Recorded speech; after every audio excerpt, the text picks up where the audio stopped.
what's it like for you when I approach you in that way? And is there a way I could be doing it differently that might make way for more connection? Ooh, so sexy. So good.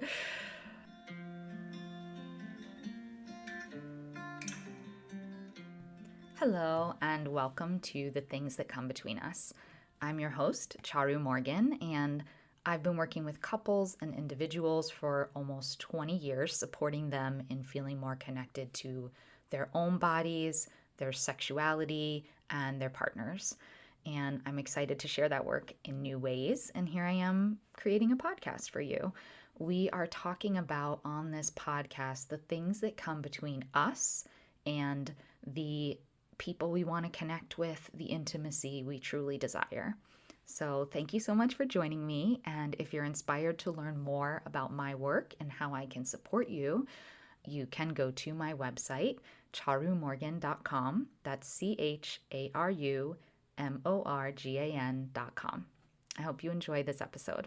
So, today we're going to be talking about what's really going on when you are approaching your partner for sex and intimacy and they are relatively consistently refusing you. And on the other side of that, we're talking about what it's like to receive advances, and maybe those advances are coming in a way that just isn't clicking for us. So we're talking about both sides of that coin. And I want to start by talking about there are so many reasons why this might be happening. When I talk about reasons that things might be happening, it's important to understand that there are so many different things that contribute to dynamics and relationships, and I'm just going to hone in on a couple of things that point toward what it might personally be for you or your partner. So, as always, with generalizations, they're not 100% true for 100% of the people. And my intention is not to say this is the truth. My intention is just to say, here are some things that might lead you down your own exploration for some level of discovery of what's going on here. So the first one is if you've been approaching your partner and they've been denying your advances, or even if they've been reluctantly showing up, but you can tell there's not a whole there, or maybe you can feel that feeling like they're doing it just for you or just because they feel like they should. First thing that may be happening is that it isn't about you. And that's an important one to let into the space. It may not be about you. And we often can really take that kind of thing personally. If my partner is refusing me sexually, it can hit hard. It can make me think there's something wrong with me. They're not as attracted to me as they used to be. The list is long for all the things that might be triggered by that kind of response. So it's really important to let into the room this idea that it isn't about you. And that's not always necessarily true, and we'll talk about that. But when it isn't about you, it's often because they have something going on, whether it's physically, mentally, emotionally. It just has them using their energy in other ways. So they're not engaged with their own sexuality, their sexual energy inside of themselves. Things that could be contributing to this are things going on with the kids, overwhelm at work, family dynamics, aging parents, a health crisis for themselves or for someone else that they love. So if that's the case, does that mean that you, the partner who's wanting to engage sexually, does that mean that you should just let it go? Well, it's complicated. Sometimes, yes, there will be moments in long-term partnership when we go through many different phases together where there are legitimate reasons to allow some spaciousness, some breathing room between intimate connections, and really deeply respect that our partner doesn't have the space for that right now. If that's the case, if we're in one of those moments, let's say our partner's parent is really, really ill and all of their energy is going to navigating the process of supporting that parent, and you're feeling a loss, you're feeling a longing for them, you're feeling not receiving as much sexual connection or even just connection with them as you really love and long for and have come to rest into in this partnership. So, if this is the case, the most important thing is keeping the lines of communication open. How can you let your partner know in a gentle way without putting pressure on them for things to change that you're missing them, that you'd like more connection, that maybe you're navigating some fears inside yourself that connection won't come back? And at the same time, letting them know that you understand where they're at and you respect their process. That's really, really important. And then maybe discussing together, how could you create intimate connection time that's feeling good for both of you? What would that look like? Is it possible within the limitations of the situation, of what they're navigating? And allow space for the connection points to be simple things. When we are wildly overstretched, for example, like taking care of this very ill parent kind of thing, sometimes simple things, we can allow them to be nourishing in a way where a full sexual encounter, we just aren't there. We just aren't available for it. So things like, could you talk about making more space for going for a walk and holding hands, holding one another and just taking a few deep breaths together, setting aside time where you could ask one another for something that would feel really nurturing and nourishing. Maybe it's just 5 minutes each, but you could ask for a shoulder massage, or you could ask for a little kiss on the forehead. Where are there intimate connecting points that are not limited to, I only feel connected to you when we are having sex? And then, yes, when it comes to, if you're dealing with a deep, just animal sexual need that's not getting met, and your partner is in this place where they're not able to meet that need, then how are the ways that you're going to nurture, nourish, and support your own relationship to your body? Are you going to make time for and expand your own self-pleasure practice? And we could do a whole podcast about that, but these are just some ideas that can point you toward when you're in these high-level moments where there is a necessary shift in how you've been relating to one another sexually, how you might be able to navigate that. And the key, which is often something I'm going to come back to more and more and more, is communication. Even when we are in a space where we need to allow our partner the space for their own process, for the depth of what they're going through, and we may need to accept that they're not in a space to connect sexually, we still are allowed our feelings about that. And they're not wrong or bad.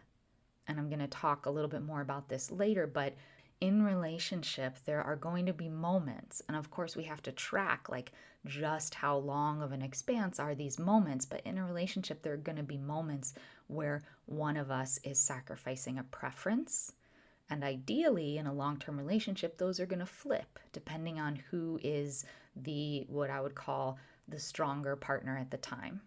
If my partner is overstretched, they're going through some, family thing that demands their attention, then I may be the stronger partner by default. And then I get to lean into, what can I do to support my partner during this time, even as it's some level of sacrifice for me. And I know in our modern vernacular, sacrifice is a heavy word, and also it tends to be something that we don't have a good relationship to and we kind of rail against. And the kind of sacrifice that I'm speaking to is a healthy sacrifice, a sacrifice where it's because there is mutual flow in supporting one another at different times in your life. Then there are these natural places where we can occasionally set something aside in service of what our partner needs most. Please note, if you are someone who feels like you consistently sacrifice your highest level needs in order to serve your partner, and that's happening over and over and over again, and there isn't reciprocity, that's a different thing. That's not what I'm speaking about. The kind of sacrifice I'm speaking about is one where there's reciprocity, where, these are just normal, ordinary things that sometimes happen in partnerships.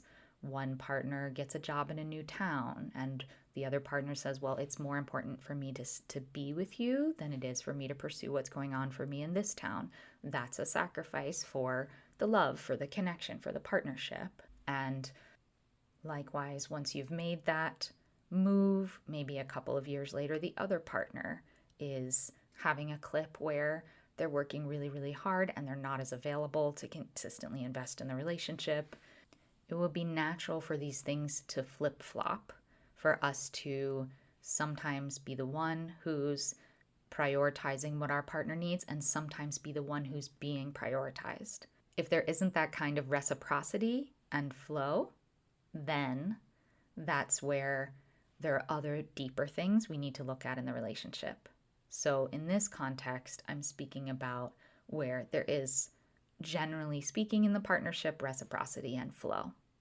Number 2, possibly the more likely thing, is if you're approaching your partner and they're not accepting your advances, or they are reluctantly and something's just feeling off in that way you're connecting, it may and is likely tied to deeper dynamics in the partnership. And this is where I would say see episode 6 of this podcast, which is why you have grown apart sexually. And essentially what I talk about in that episode is that there may be deeper relational issues that are making your partner feel closed off to sex with you. And if this is the cause, the most important thing is going to be communication. And it's highly likely that having some kind of outside support, whether that's a therapist, whether that's a counselor, whether that's someone like me, to hold the broader view and support you in having the communication that goes deeper, that is likely going to be really necessary if what's happening is that there's built up resentment from the past, there's maybe unsaid things that are creating discomfort, maybe there's one partner feels they're working a lot harder in the relationship and it's unspoken. There's so many different reasons that emotional things that are specific to what's going on in the relationship could make your partner bristle or force through when you're approaching them. So that's a really important piece to investigate if this is something that's happening for you. And then the third reason is, and this one's also really, really important, take a deep breath because it might be a little bit of a hard one to digest. They may not like the way you have been either approaching them sexually or even what has been happening between you sexually. This is a real thing. It happens a lot. You got to think, because I have worked with sexuality for so many years, I've heard the inside of a lot of people's stories. And when there hasn't been a lot of communication or exploration around your sexual experience together between two people in a partnership, there are often so many ways in which one or both of you aren't feeling fully nourished, nurtured, pleasured by the sexual experience you're having together. And this is a wonderful opportunity for deeper communication, creating safe spaces to be interested in what your partner really likes rather than just doing what you think they should like.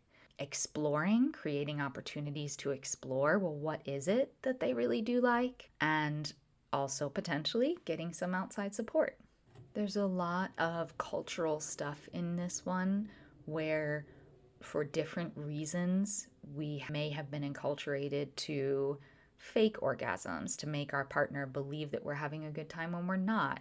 We may have been enculturated to have sex even when we aren't feeling like it or when it isn't feeling good to us.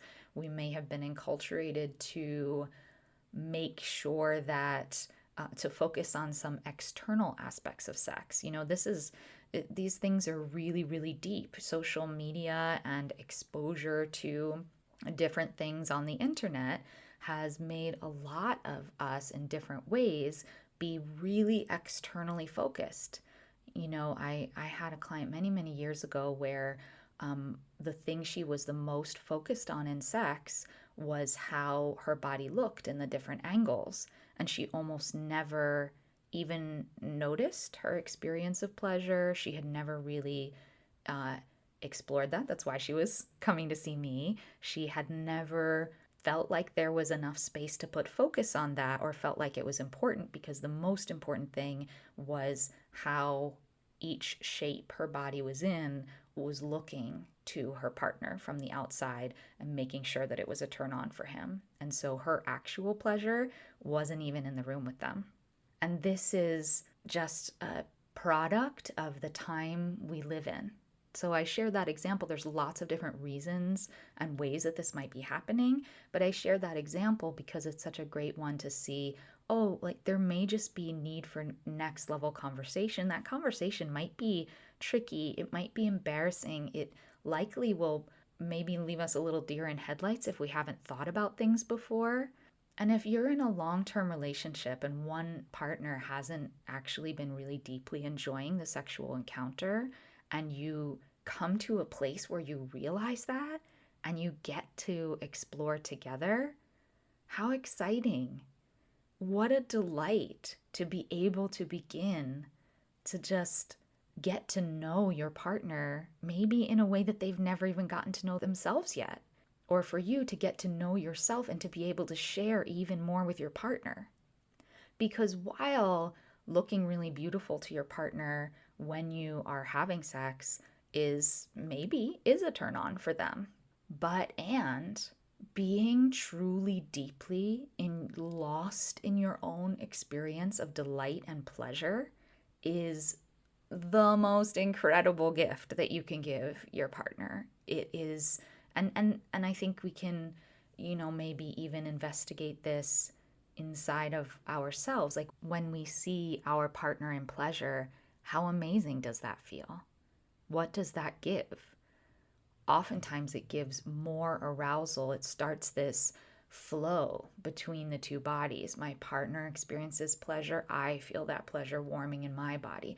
That pleasure warms my body. It overflows and creates more pleasure for my partner. And this is something that a lot of us, we just haven't had access to because of the culture we've grown up in, some of the overlays of puritanical stuff we've been heavy under, and ideas of sexuality being taught to us externally rather than having the spaciousness to explore it within ourselves. And this is the journey that we get to go on if we're brave enough with our partner, is this deep dive into, wow, I don't know if I've ever known who I actually am all the way sexually. I want to discover it with you. I want to share it with you. And likewise, wow, I want to know that side of you. I feel like I like to keep pointing toward, these are the things that make really phenomenal sex. They are likely different than what we have been taught would create phenomenal sex.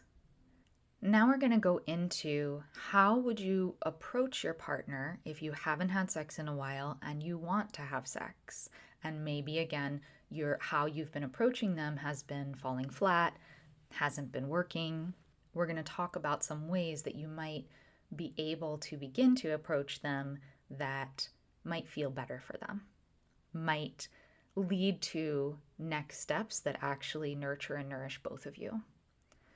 So, if you are feeling, we haven't had sex since, 2 months ago or a month ago or a week ago, whatever your threshold is, and there's agitation in your body, maybe some frustration of really wanting to connect sexually, watch how that comes out of you.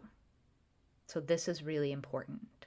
There are a million reasons why you might feel, you as the one who's wanting the connection, wanting the sexual connection, there are a million reasons why you might feel sad, angry, annoyed that you're not having more sex, that your partner isn't approaching you more. And maybe you're also navigating the feeling that when you do approach them, they're rejecting you. And that's what I was mentioning earlier, is how that can affect us. I brought this up before, that If you are consistently being rejected, there's going to be a lot of feelings under there. And this is just important to be aware of because that may be part of what you're bringing to your partner when you approach them. So, the first thing, if you are the one who is wanting more sexual, sensual connection, you're the one who's approaching your partner, and where it's either working but not great or not working at all, here are some things to bring awareness to. This is the first thing, is bringing awareness to how you are approaching your partner. So first thing is, if you are grabbing them during a moment when they're deeply occupied and focused on something else, if you are touching their body in a way that works for you but may not work for them, we'll talk more about that. If you are taking their hands and putting them on you in a sexual way with no warm-up or check-in. And of course, sometimes there's playful moments where things like this work. And this is about a discernment of maybe it seems like a playful moment for you, but maybe it's not landing that way for them. If you are saying things like, we haven't had sex in so long, I'm so horny, when are we going to have sex? It's been forever. None of these are wrong. It's just if we're looking about how to really foster connection and take these pieces to the next level, they probably won't be very effective. So this is where you can begin a time, if this is you in the partnership, this is where you can begin a time of having curiosity and self-awareness, and just, can you get curious about watching yourself and how you approach your partner? If every time you're approaching your partner, you are doing one of the things on this list, and again, there's probably other things I haven't listed, these are just a few, but if you're doing one of the things on this list, then that might be a good indicator. There may be a next level of communication that's needed. Here's something really important to remember. Your partner is not just there to meet your sexual need. And I understand that for many of you listening, that will go without saying. And this is a little bit more of a looking to, there may be an unconscious pattern where there is a belief that in relationship, especially because I've committed myself, if we're in a relationship where we're monogamous, where we've committed ourselves sexually to one person, there can be some deeper hidden idea that because I only share sexual connection with you, that to some degree, you are there to meet my sexual need. This can often be a factor that is in some ways repelling our partner. If we are unconsciously coming with an idea that you are here to meet my sexual need, so do it, our partner will feel that on a subtle level, and that can be a part of creating a dynamic where they're not open, or they feel like they should and they force themselves, but it's not really something they're deeply enjoying. And if you are sure that that isn't you and that's not happening, it's just nice to soften and have an open mind that there may be things we don't understand about our behavior, and that kind of willingness and exploration is also really important and exciting as far as getting more intimate with ourselves and ultimately getting more intimate with a partner. So if you notice that you've been approaching with some of these ways, I had a partner once who would just, show me his hard penis and smile and like, hey, let's do it now. And I was like, usually while I was in the middle of a work project. Yeah, it wasn't going to work. And in that case, it certainly wasn't because I didn't want to be with him sexually. It wasn't that.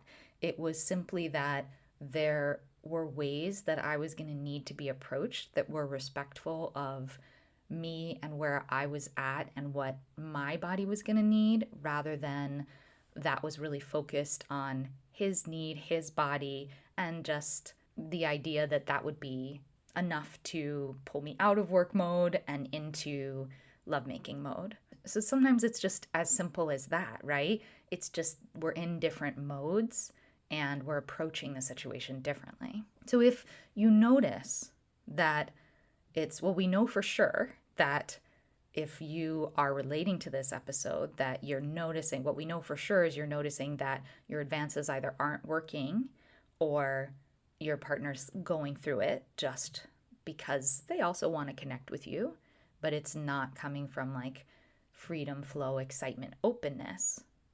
Once you notice those pieces and maybe you get hip to how you've been approaching it and you can see, oh yeah, I can see that some of that is not necessarily in connection with them. It's more in connection with me and what I feel like I need that I'm not getting. Maybe it's even connected to an idea that we should be doing this more in the relationship. And so then what? And I think the most important thing is communication. Can you make space instead of just making another advance that in the past has fallen flat? What would it be like to approach your partner with, and you'll hear me say this in so many different episodes, I love you. I want to be close to you. And I'm noticing that I'm really missing our physical connection. Could we set aside some time and just talk about what we could maybe do to make more space for that? What maybe I could be doing that would help you to feel open to that? Because I'm noticing whenever I'm approaching you, it hasn't been the right time, or you've needed to say no, or you give me your body, but I can feel your whole being isn't in it. And I really want this to be about connection for us. When can we make some time to talk about that? Dreamy. That's dreamy. And then open that space, make that time. Oh, does tomorrow afternoon after work for you? Okay.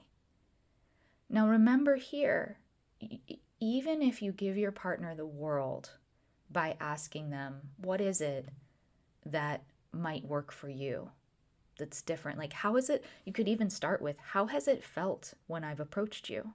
Open that conversation and see what can you do to let your partner know, I actually want to know. This is safe. I want to know. I want to hear what's going on for you. So for example, if my partner in the example I gave before, who would just show me his hard cock and, smile at me and think that that would instigate sex when I was in the middle of something else, if he would have said to me like, hey, I'm noticing I really love you, I want to be close to you, and I'm noticing that when I approach you for sex, you've lately been, turning away or going back to your work. What's going on there? Are you wanting to connect with me sexually? To which I would have absolutely said yes, 100%.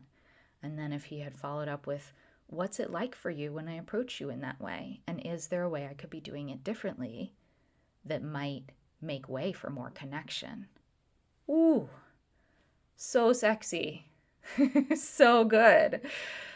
So then the conversation begins. And if I was asked that in that time, I likely would have been able to articulate, there's something about you being fully ready and 100% yes for sex. It seems dismissive of me and the work that I'm focused on, that you think it's okay to just interrupt what I'm in the middle of and bring that energy without checking in with me.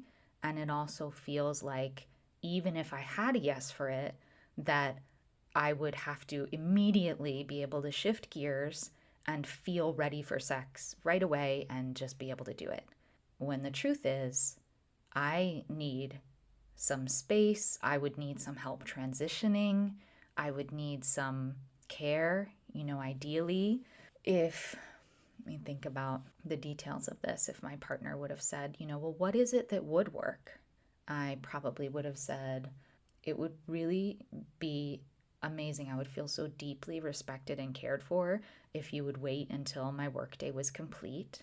Maybe if you even we would have scheduled some time together beforehand so I would know that I could have it to look forward to, that, when I do finish my work, let me make sure so that there's no confusion. Let me make sure that I'm done by 7 p.m. so that I can be ready and available for some time for connection.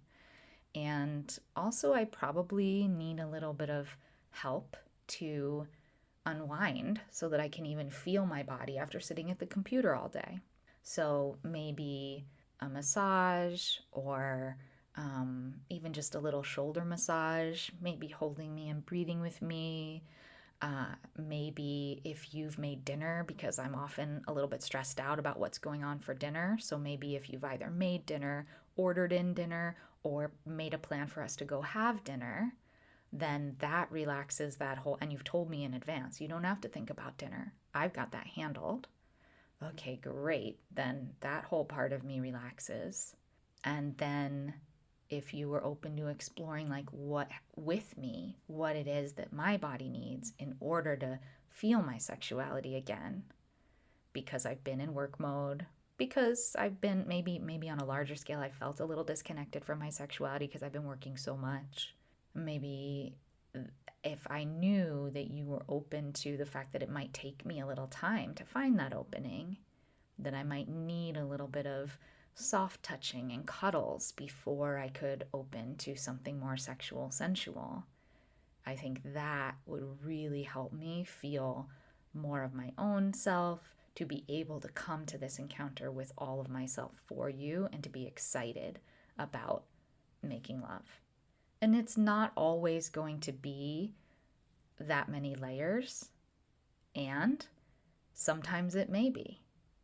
And so this is the kind of, that was just one small example, but the piece that's the most important is, if you're noticing, again, I'm going to go back and repeat this piece. If you're noticing that you're approaching your partner and they're either saying no or they're just going through the motions, and you're seeing yourself in that, and then when I list some of the things that maybe how you're approaching them, you feel a little resonance. Oh yeah, I am approaching with a, hey, when are we going to do this vibe?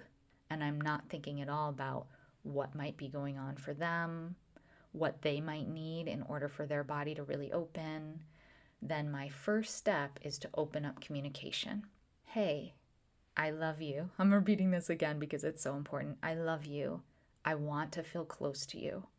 I've noticed that when I'm approaching you, you're not open to my advances. Is there something, how is it feeling when I'm approaching you and allowing space for an answer? And is there something else that I could do differently that might allow for us to get to a place of genuine mutual connection? And of course, when your partner shares with you, it doesn't mean that you definitely have to do it that way. This is a conversation. This is a space for maybe you to hear what would really work for them. And then also to create space for you to share about what works and doesn't work for you. For example, if I had told all those things to my partner, I need you to make sure dinner's ready. I need you to, and then maybe, work with me softly until my body opens. He might have said, yeah, you know what? I'm also really swamped with work. So when I feel sexual, I usually just have a small pocket where I have a little bit of time. What can we work out and create together that could maybe work for both of us? And then that begins a next level conversation. I don't know the answer to that. That would be a bigger exploration. And that's the thing that it's going to be for you as well. None of these things are simple check the box solutions, because sexuality, our own relationship to our sexuality, our relationship to one another, the dynamics between us, this is not simple stuff. And also living a full life and all the things that have to be taken care of just to be a person. There are so many things. So these conversations have nuance. And can we be available for that nuance, for the, checking in, for better understanding one another, for giving some spaciousness for, I may not be meeting my partner's sexual needs in a way that's making them really excited about making love. What does it look like to stay curious about that and not shut down and take it personally? Probably another podcast episode to talk deeper about that. So beginning the conversation, that's your job if you're noticing. That's your next step. It's not your job. That's your next step if you are noticing that your advances aren't being well received. So what if you're on the other side of this? What if you are the one who's been being approached and not in a way that's working for you, or you have a no for it? What are some things that you can do to facilitate the shift in the dynamic, assuming that you do want to be sexual at some point in some way in the relationship, even if you're not feeling it now, assuming that you do want to connect sexually, sensually with your partner, which the truth may be that you don't. That'd be a different conversation. So if you are someone who does want to connect, but you're noticing that whenever your partner approaches you, it's in a way that isn't landing well and that actually isn't opening your body, what can you do? Well, you could be the one to start a conversation. I love you so much. I'm going to keep saying this, and I think it's a great way to start almost any conversation. I love you so much, and I want to feel close to you. Sometimes when you approach me by just saying, we haven't had sex in a really long time, or just telling me that you're horny, or just touching your cock, and there's no actual effort to deeply connect with me or see what would open me sexually, I feel dismissed. I feel like I'm just there to meet your need. I feel like you're trying to just check a box, and it doesn't feel good, and it doesn't make me feel sexually open to you. And I'm wondering if we could take some time to sit down and talk about what would work for me and ultimately both of us. Are you open to that? You can be the one to start the exploration. And especially if there's been some heaviness or some feelings, or maybe you're feeling some resentment because you feel the way they've been approaching you has actually been hard on you. It actually hasn't felt good at all. You can be the one to start the conversation. You can be the one to share your feelings in the interest of releasing or creating some space around the things that have come between you, right? You know, sometimes when we receive a statement like, we haven't had sex in so long, or when are we going to have sex again? It's like, it can feel like, I'm ready to have sex. You solve this. You make this happen. All I'm available for is to name it and then throw it at you like a hot potato, but I'm not available to actually open with you and check in. And here's where we can start the conversation from either side to create an opening, to share what's really going on, to check in about what one another might really need. This is true partnering. This is true relationship building. Just naming something and kind of throwing it at our partner, just showing up with a need and kind of bringing that need into the space is not the same as connecting or partnering to find what will work. So either of you can begin this conversation of, I love you, I want to feel close to you. And then one other tool that I'll put in your toolkit. So right now we have the tool of the starting the communication. And this is another one that either partner can do. And I think it's one that's really good if you're the partner that's feeling the desire to have sex and it's not clicking, it's not happening, it's falling flat, your advances. This is another tool that will be really great for you to have in your toolkit, is notice what's rising in you. Notice that desire rising in you. Notice the desire to have sex. Notice the desire to feel close to the person you love. Maybe you've been feeling really far away from them. What can you do that could inspire loving connection and sensuality? So think about, what are some things that you could do that maybe you know already inspires your partner, or maybe you're just going to be discovering this as you go. If what I want is the connection and the way I've been approaching it hasn't worked, what are some things that might foster connection? So again, and if we go back to my example, that might be making a time that we're definitely going to spend time together, agreeing on it beforehand. That's often really helpful. Maybe if I know my partner stresses about dinner, maybe making sure that I handle dinner in whatever way works for me and my schedule. Could be takeout.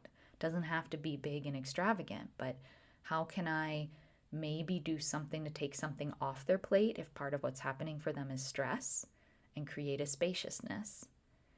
If we have children, can I make sure there's a babysitter? What's something that I know that my partner has really loved and responded well to? Is there a certain restaurant that I know they love? Is there a certain, do they love it when I give them a foot massage? Like, what are some nurturing things that I could bring to allow them to feel some spaciousness, relaxation, and begin to allow that connection to flow? Where have I maybe been focusing on my sexual need where I could consider what might allow them to feel sexual arousal? What do I know? Do I know what inspires their sexual arousal? Have we talked about it? And if we have, or if I've paid attention and I know, how could I give to them in a way that would inspire their sexual energy to awaken? Is that your job? No, that's not your job. We all share in that, like, what is going to make my body open? How can I support your body in opening? That's a shared expression in relationship.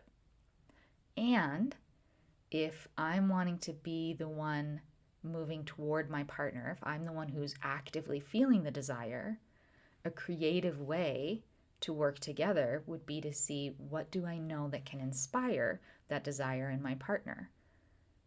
I know my partner loves when I draw a bath for them. I know they love it when I give them oral sex.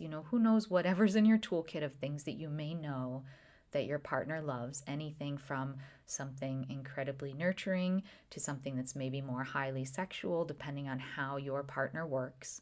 Some of this may require more communication, but see if you can shift the orientation from, I have a need, boom, here's my need in the space, to how might I work together with my partner to create a space where we might meet to deeply connect.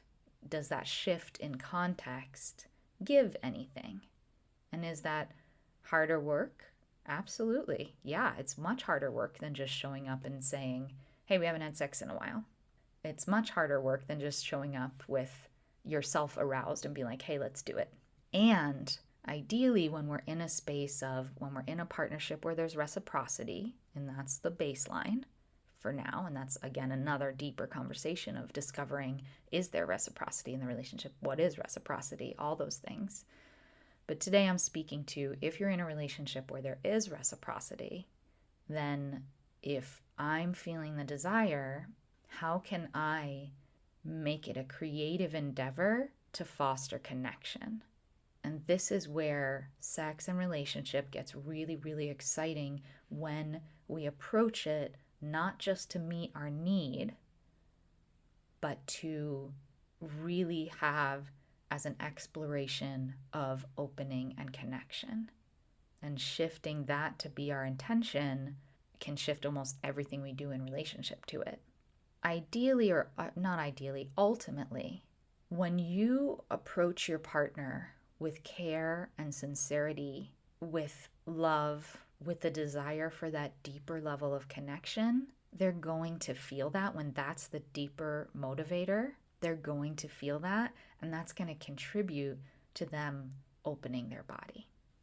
Thank you so much for listening, and if you enjoyed this episode, please follow or subscribe, and while you're there, maybe write a review, give us 5 stars, and share it with a friend. I really appreciate any way that you share, and it's a great way that's free to support small business, and I love knowing that this work is reaching more people. So thank you so much for all the ways that you support, even just by listening, and I would love to hear, if you try these things, what you notice, what you feel in your partnerships. You can write us directly at open@charumorgan.com, open@charumorgan.com. I'd love to hear. Or you can follow us and write comments on our posts at charumorgan.com on Instagram. Thank you again, and I will see you next week.